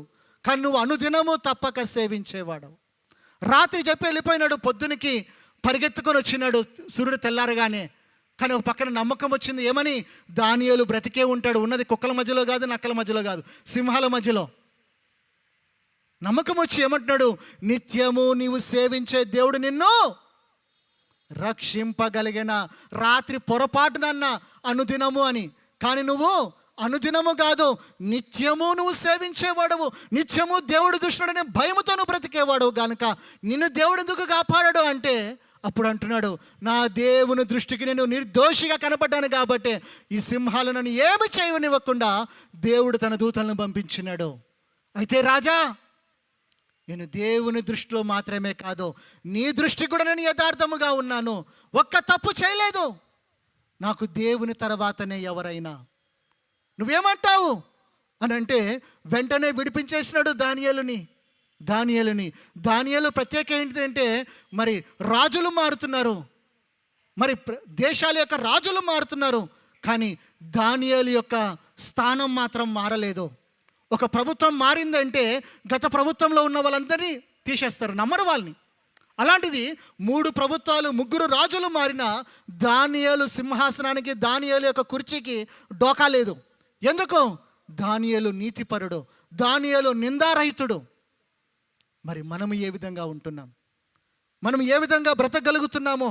కాబట్టి మరి అటువంటి జీవితంతో మనము జీవించగలగాలి. ఎవరి దృష్టి యందు? దేవుని దృష్టి యందు. అందుకనే బైబిల్ ఒక మంచి మాట రాస్తుంటుంది, మరి నోవాహు కృప పొందడానికి కారణం ఏంటిదంటే తన నీతి ప్రవర్తన, నిందారహితమైన జీవితము. అందుకనే కృప ఎవరిని బట్టి ఎఫెసీయులకు రాసిన పత్రిక 2వ అధ్యాయము 8వ వచనంలో చూసినట్లయితే, ఎఫెసీయులకు రాసిన పత్రిక 2వ అధ్యాయము 8వ వచనము, విశ్వాసము ద్వారా కృపచేతనే మీరు రక్షింపబడినారు. కృపచేత మాత్రమే కాదు, నీ విశ్వాసము ద్వారా, నీ యథార్థ ప్రవర్తన ద్వారా, నీకున్నటువంటి గుణము ద్వారా దేవుని కృప నీ పైన ఉంటుంది. నీ వంతు నీ ప్రయత్నము లేకుండా కృప ఆవరించబడడం వీలు కాదు. అందుకనే కృప పొందినావు అంటే నీ పట్ల నువ్వు ఒక దేవుని కొరకు ఒక ప్రత్యేకమైన జీవితాన్ని నువ్వు కలిగి ఉన్నావు. అందుకో అదే విధంగా చివరి మాట చెప్పి ముగిచ్చేస్తాను. మొదటిది నోవాహు నీతిపరుడు, రెండవది నిందారహితుడు, మూడో విషయము అతను దేవునితో నడిచినవాడు. ఎవరితో నడిచినాడు? దేవునితో నడిచినాడు. స్నేహాలు లేవు ఆయనకి, బాంధవ్యాలు లేవు ఆయనకి, బంధుత్వం లేదు ఆయనకి. ఎవరున్నారు? దేవుడున్నాడు, చాలు. దేవుడున్నాడు అన్ని విషయంలో, దేవుని బట్టి నమ్మకముగా ఉన్నాడు. దేవుడు చూస్తున్నాడని ధైర్యం కలిగి జీవిస్తూ ఉన్నాడు. అందుకని 1 యోహాను 1వ అధ్యాయం 7వ వచనములో రాసి ఉంటుంది, మరి ఆయన వెలుగై ఉన్నాడు కనుక మీరు కూడా వెలుగు ప్రకారంలో వెలుగులో నడిచిన యెడల దేవునితో మనకి ఏముంటుందంట? అన్యోన్యమైన సహవాసము గలవారమై ఉందము. ఎవరికి దొరుకుతుంది సహవాసము?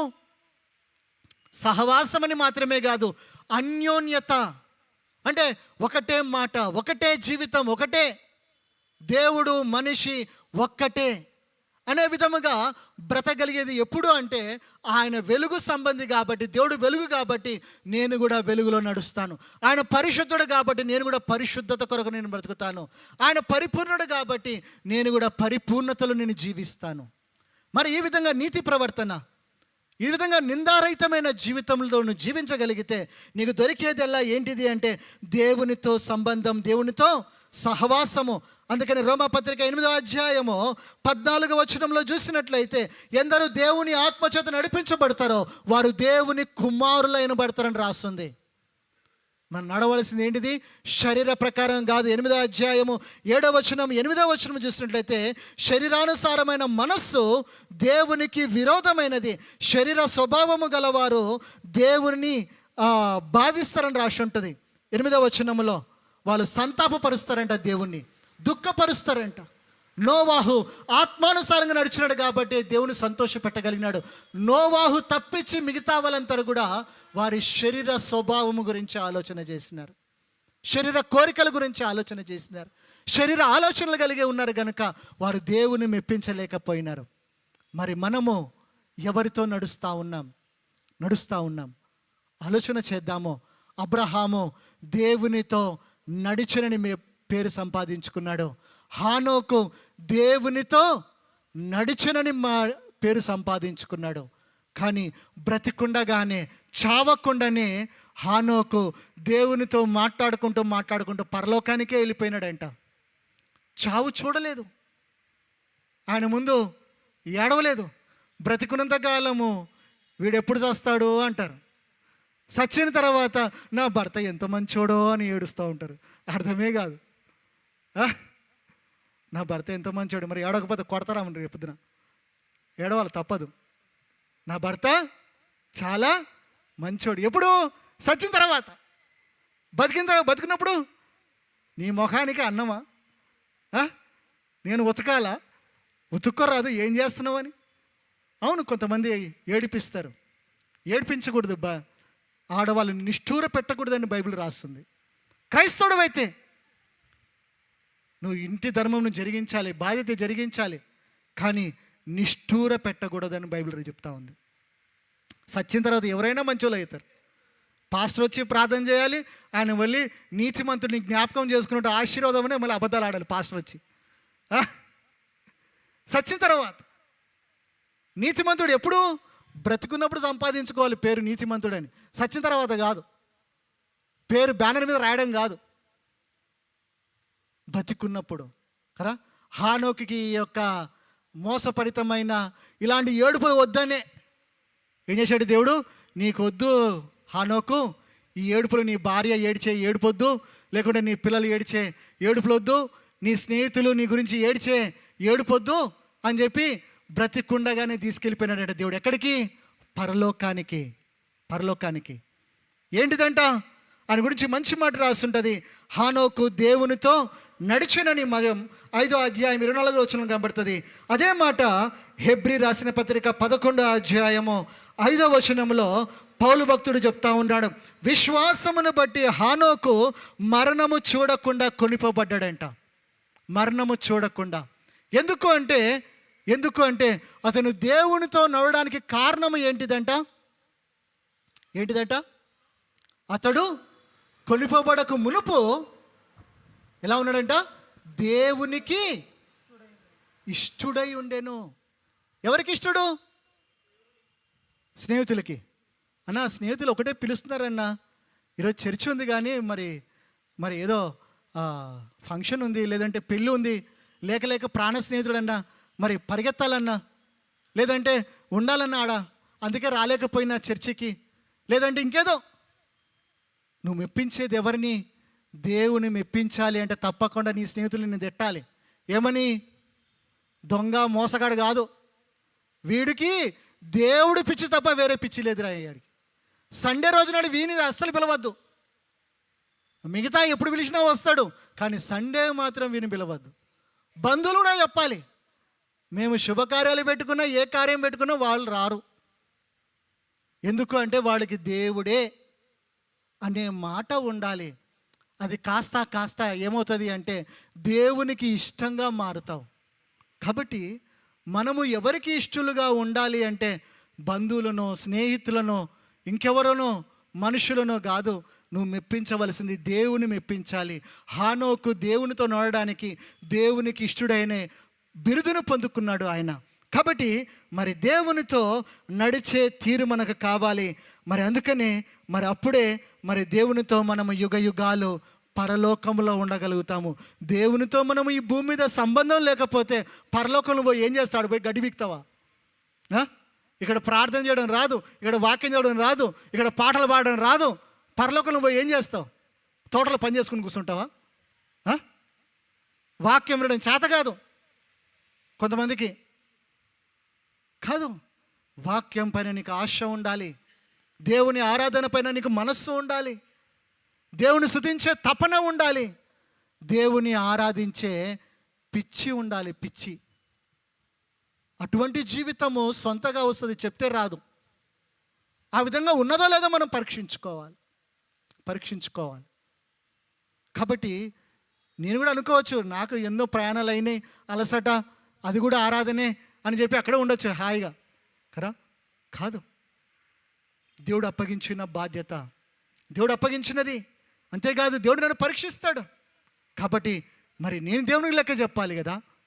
కాబట్టి అందుకనే మరి మూర్తనగర్ అడిగి వెళ్తే నేను తప్పకుండా నేను ఉండాలి. ఇక్కడ సత్యనపల్లిలో యానివర్సరీ ఉన్నప్పుడు కూడా నేను కూడా ఉంటే బాగుండు అనిపించింది, కానీ మూర్తన్న గారు చెప్పినారు నేను అక్కడ ఉంటాను కాబట్టి నువ్వు తప్పకుండా ఇక్కడ ఉండాలి. ఆ రోజు కూడా యానివర్సరీ సండే వచ్చింది. కాబట్టి దేవుడు సమస్తము పరీక్షిస్తూ ఉంటాడు. నిన్ను, నీ చేతి పనులు, నీ కుటుంబము దీవించబడాలి, వర్ధిల్లబడాలి అంటే నీతి ప్రవర్తన కలిగి ఉండాలి, నిందారహితమైన జీవితం కలిగి ఉండాలి. మూడోది దేవునితో నడక ఉండాలి. సంబంధం మాత్రమే కాదు, దేవునితో అన్యోన్యమైన సంబంధము, సహవాసం కలిగి జీవించగలగాలి. చివరిగా కీర్తనలు 147:11 వచనము, ఆయన యందు భయభక్తులు గలవారి యందు తన కృప కొరకు కనిపెట్టుకుని వారి యందు యెహోవా ఆనందించువాడై ఉన్నాడు. భయభక్తులు కలిగితే సరిపోదు, ఆయన కృప కొరకు కూడా కనిపెట్టుకుని జీవించగలగాలి అంట. ఎవరైతే దేవుని ఆనందపరుస్తారో వారి విషయంలో ఏం జరుగుతుందంట? 13వ వచనం చూసినట్లయితే ఏమని రాస్తుంది? 147 వచనంలో, ఆయన నీ గుమ్మముల గడియలు బలపరిచి ఉన్నాడు, నీ మధ్యన నీ పిల్లలను ఆశీర్వదించి ఉన్నాడు. ఎవరి పిల్లలను? ఎవరైతే భయభక్తులు కలిగి ఆయన కృప కొరకు కనిపెట్టుకుంటారో. కృప అనేది దేవుడు ఇవ్వాలి, దానికంటే ముందు భయభక్తులు కలిగి జీవించాలి. ఆ తర్వాత రాసి ఉంటుంది, మంచి గోధుమలతో నిన్ను తృప్తిపరుస్తాడు. నీకు ఏ విషయంలో కూడా అసంతృప్తి అనేది లేకుండా దేవుడు చేస్తాడు. నీ విషయంలో ఏ విషయంలో కూడా. యాకోబు చివరికి అంటాడు కదా ఒక మాట, యోసేపు బ్రతికాడని వినగానే ఇక చాలయ్యా నాకు అంటాడు. ఎంత బాగుంటుంది ఆ మాట. ఇక నాకు చాలు, తృప్తిగా చనిపోతా, ఏ కొదువుతో కాదు, ఏ కొరతతో కాదు, ఏ కొరత లేకుండా తృప్తిగా ప్రాణం విడుస్తాను, ఇక నాకు చాలు. ఎవరు చేశారు అది? దేవుడు చేశాడు. కాబట్టి దేవునితో మనము సహవాసం చేద్దాము, దేవునితో అన్యోన్యమైన సంబంధం కలిగి నడుచుకుందాము. మరి నోవాహు ఇంతగా కృప పొందడానికి కారణము ఏంటిదంటే, మరి నోవాహు నీతిపరుడు, రెండోది నిందారహితమైన జీవితము, మూడోది దేవునితో నడిచినవాడు. మనము ఎవరిని ఆశ్రయిస్తున్నాం? మనము ఎవరితో అడుగులు వేస్తున్నాం? ఏది ఆశపడి జీవిస్తూ ఉన్నాం? ఒకసారి మనల్ని మనము పరీక్షించుకుందాం. దేవుడు మనకు సహాయం చేయునుగాక. దేవుడి మాటలు దీవించు.